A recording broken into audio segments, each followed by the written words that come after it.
আপু এই ফর্সা হওয়ার ক্রিমটা কখন ইউজ করা যাবে? দেখো এখন আমি যাচ্ছি বাহিরে, এখন আমি মুখ ধুয়ে নিয়েছি অ্যান্ড আমি কোনো ফাউন্ডেশন কিচ্ছু না, আমি জাস্ট আমি আমাদের গ্লুটাথায়ন ক্রিমটা ইউজ করব। তাও খুবই অল্প পরিমাণে, কারণ এটা খুব সুন্দর একটা কিন্তু টোন আপ লুক দেয়।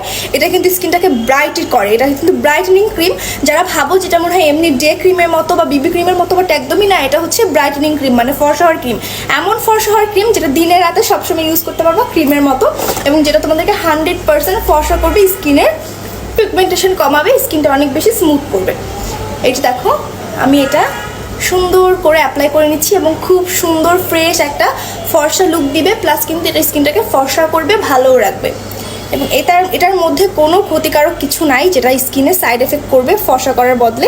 আমার এখানে একটা পিম্পল উঠছে, আমি দেখো সেখানেও কিন্তু আমি অ্যাপ্লাই করছি, কারণ এটা পিম্পলের জন্য 100% সেফ। যাদের অনেক বেশি sensitive skin, night cream use করলে চামড়া উঠে, এটা উঠে, ওইটা উঠে, ওদের জন্য এটা একদম বেস্ট কাজ করবে। সো যারা গ্লুটাথায়নের এই ক্রিমটা অর্ডার করতে চাও 100% অথেন্টিক অরিজিনালটা আমাদের পেজ এখন ইনবক্স করে